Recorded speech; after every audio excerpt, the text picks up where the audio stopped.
Hi, I'm George Crump, lead analyst with Storage Switzerland. Thank you for joining us today. You know, we've been talking about software-defined storage for over a decade now, and there are some components or technologies that are in place that are really going to start accelerating not only the adoption of this technology, but also its usefulness to organizations around the world. So joining me to talk about this is Cameron Crandall. He is with Kingston. Cameron, thanks for joining us. Thanks, George. So, Cameron, before we jump into this, what do you do for Kingston? So I am the Enterprise SSD Product Manager at Kingston, so I'm responsible for defining the SSDs that we produce that are marketed and sold for server use. Okay. And your guys' interest in, because you don't make software-defined storage, so what's your guys' interest in software-defined storage? So our drives find their way into lots of different storage platforms. And what we're seeing today is kind of a movement away from the hardware-controlled storage infrastructure to a more software-defined infrastructure. Okay, so why don't you walk us through that journey? Okay, so I've got the traditional storage model drawn here, and this is probably a storage model that most of your viewers are probably familiar with. Sure. Where we've got a storage host controller, a lot of times it's a RAID controller, right, inside the server, and then we've got drives, obviously in the drive bays inside the server. Okay. In this model, the RAID controller owns this storage. So while this has worked for probably the last 30 years, it gives us good performance. But it doesn't give us as much flexibility as we'd like today. Right. So we see a lot of our customers moving away from this model and more towards a software-defined model where we remove the storage host controller and the management and the redundancy is done through software. So before we go there, so the downsides of this model is you're pretty much forced to buy the RAID controller and the drives and all future drives from that one guy, right? It could be from that one guy, but you're more locked into the drives being owned by this storage controller. Okay, so you can't. I can't share this amongst other servers very well. Okay. My redundancy practices, while they're good here, I can be many more times redundant in a software model. Okay. So we're seeing a lot of data center customers moving away from this model, and as we move to new storage interfaces like NVMe, it's a good time to do that because we can take advantage of the performance benefits of NVMe being really close to the processor. Okay, so let's talk about the software-defined. So in a software-defined storage model, we remove the storage host controller, and it's managed with a sophisticated piece of software. Okay. And in this model, I've got the ability to create redundant drive pools. I can share those redundant drive pools with other servers. I can be redundant in different geographic locations in a software-defined model. It just gives me a lot more flexibility. And with the processing power we have today and the DRAM power and the networking technology speed that we have is really enabled software-defined storage to even be possible. Yeah, and I think those are, you just nailed what I think are really the catalyst now for software-defined storage, because we just didn't have a, embarrassment of riches almost in that technology. In this, a lot of the work was really done here. Now we don't really need that because we have so much CPU power up there, right? Correct. And initially the RAID controller took the CPU cycles and the DRAM cycles off of the host to preserve those cycles for host processing. Sure, yeah. But now we've got so much processor performance. We've got mega amounts of DRAM capability and capacity in a server.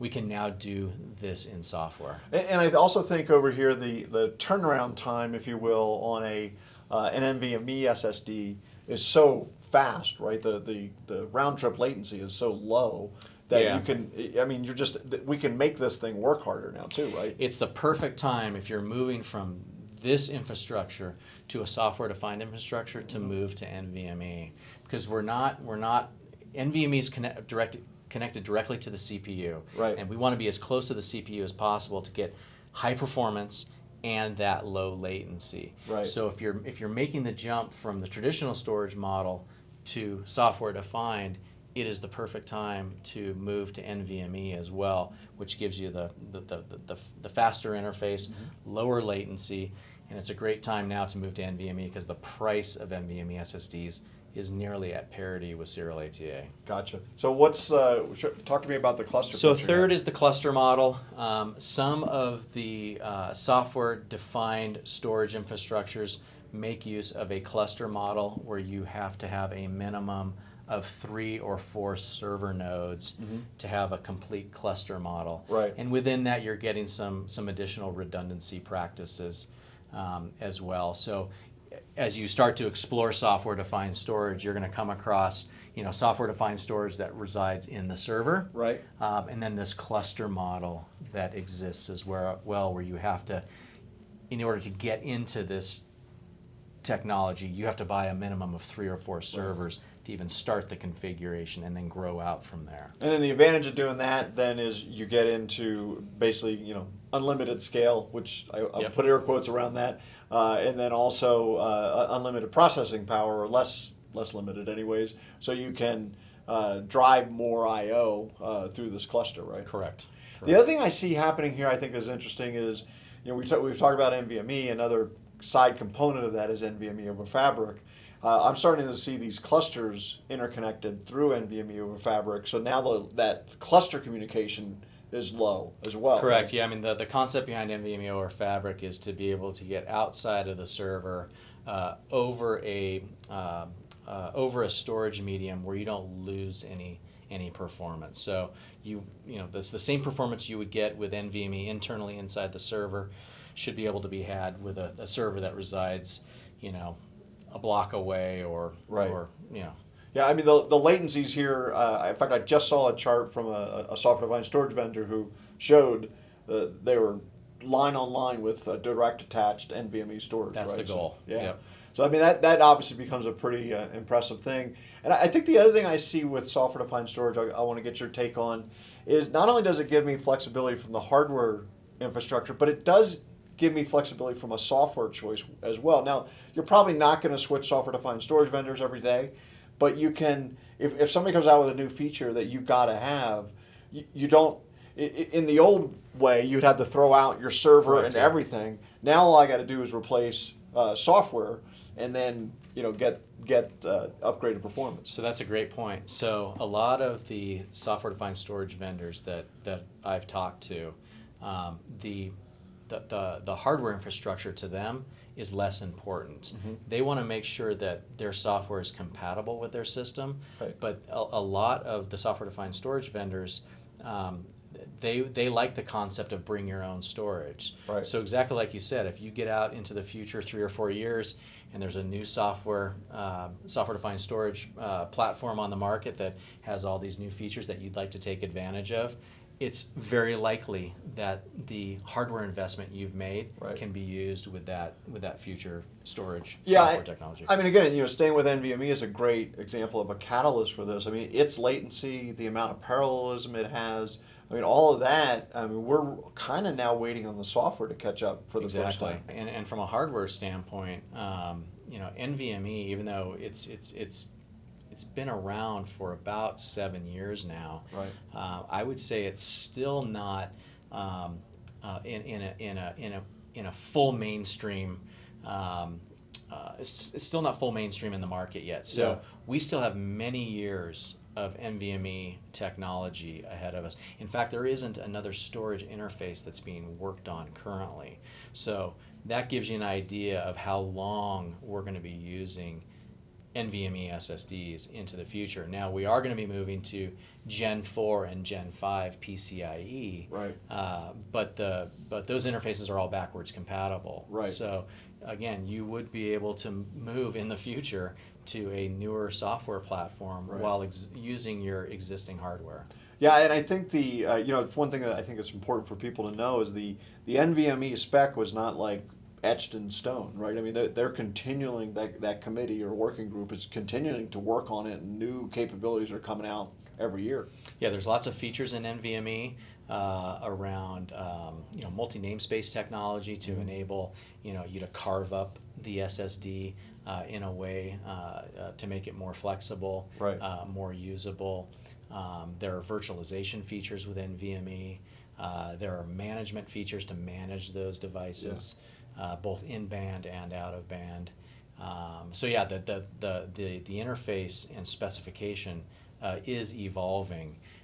There's also a lot of work being done to drive the power requirements NVMe storage down in order to get 3,500 megabytes a second out of an NVMe SSD. We typically have to give it a lot of power. Right. Well, power means heat, which means more cooling. So now the goal is to try and keep the performance high, but reduce the power and the thermal footprint. That makes sense. So before we wrap up, talk a little bit about specifically what Kingston's doing in the NVMe space. So we are first coming out with our first U.2 NVMe SSD in January. Okay. This is standard 2.5 inch to go into all the front-loading drive bays that are coming out in the marketplace by the Tier 1 server OEMs and the white box manufacturers. Okay. We're also going to be producing data center M.2. Okay.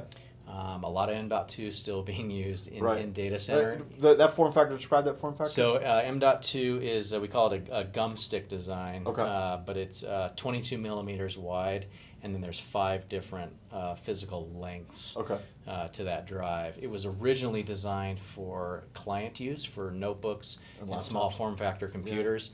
However, data centers have found many uses for it by creating either custom carrier assemblies to get multiple M.2 drives into a server, or custom carrier assemblies. So we're getting enough demand for it now that we're going to be coming out with a product in the middle of next year. So so U.2, M.2, and then we will be looking at the EDSF form factors from Intel and Samsung into the future when there's a bigger ecosystem. EDSF is?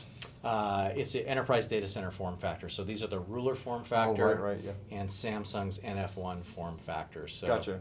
So we'll be looking at those in the future. So you'll be playing in all the different form factors that come onto the market. Eventually, I think we're eventually going to get to where we're sliding SSD cards in and out of servers, but I think U.2 still is in its infant stages, and we see all the Tier 1 server OEMs and the white box manufacturers creating servers with multiple U.2 sockets in them. Gotcha. So Kingston's going to be in that market to start with, and then we'll keep our eye on the EDSF form factors. Okay, great. Well, Cameron, thanks for joining us today. Thanks, George. So there you have it. Software-defined storage, like I said, has been around for a while, but these catalysts are really making it attractive, I think, now. And since the infrastructure move to NVMe is clearly on, also moving to a more software-defined data center probably makes a lot of sense. I'm George Crump, lead analyst for Storage Switzerland. Thank you for joining us.